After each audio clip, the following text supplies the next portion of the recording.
Running an adoption through Adopt-A-Friend is best done from the point of sale system. Not only does it take care of the dollars involved, but it also makes sure that all the proper forms pop up and that the staff and the public are walked through the adoption process.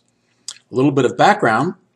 First of all, in our pet section, under supporting tables, under the status types, make sure that all the different statuses are set to show whether the status means that the pet is in the facility and also if they're allowed to be adopted.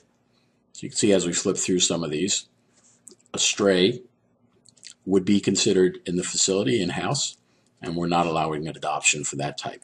So as we go through here, obviously the primary available for adoption, which is generally the status of a pet that is up for adoption, means they are in the facility, and we're also going to allow the adoption to take place. So that's step one. Step two would be in system administration, under supporting tables, under document wording, we want to make sure that we have our adoption contracts, all of the wording for the adoption contracts, and also we have an alternate contract. This contract would be either for a second language contract or perhaps an auxiliary contract or a special contract. The point is there are two contracts that you can choose from when you're doing an adoption. The last step would be also from the main menu, System Administration, under Supporting Tables, under Services. We want to make sure we have all of our adoption fees in the system. So here's an example of a adoption fee that's for dog adoption, mixed breed. It's in the financial category of adoptions, and the automation, which is what is going to happen when this process is run through the point of sale. We're also going to be doing a microchip. So we want to make sure that that service is in the system.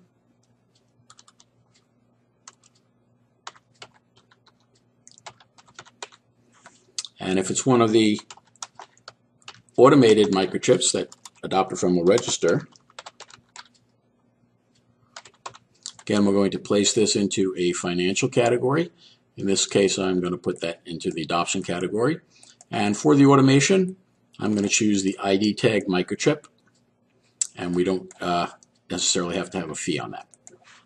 Now that we've got all those elements, now we can actually, third and most important thing is making sure that we have a pet that is available for adoption. So we've got our pet here that's all set to go. Now back from the main menu, from the point of sale. The procedure for all the point of sale transactions always start the same way. We check to see if the person is in our system. If they are, we just click on them, and now they're checked into the transaction and we're ready to begin the transaction.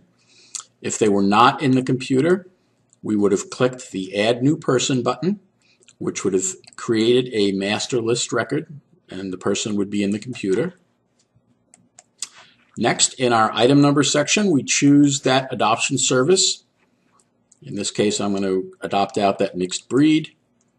The $50 pops up.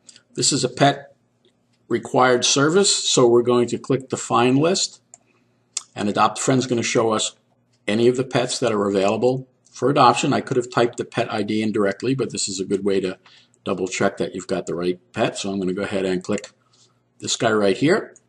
And I'm also going to add that microchip service on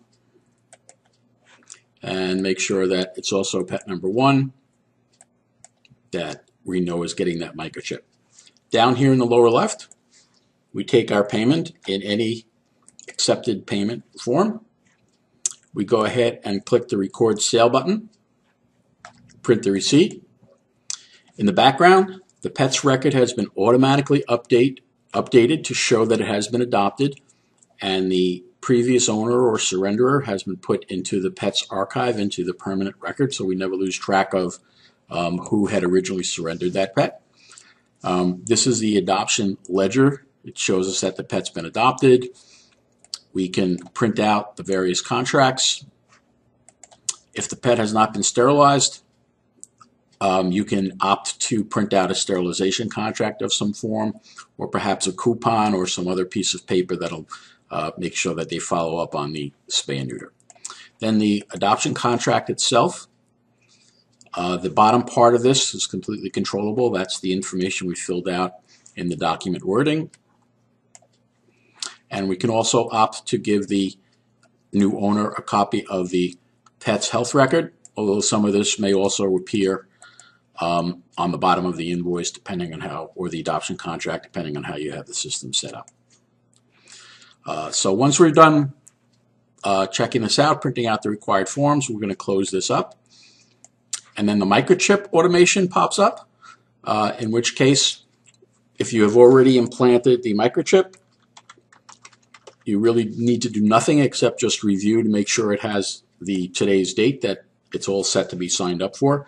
It'll show the invoice number that the adoption and the microchip was added onto. So you basically just take a quick look at this. This is now flagged for automatic upload when you're ready to register your next batch of chips. Now we're all done. The pet's adopted out. All of our paperwork is in place. All of our dollars are in place. And this evening, or whenever we register our microchips, that will also be registered.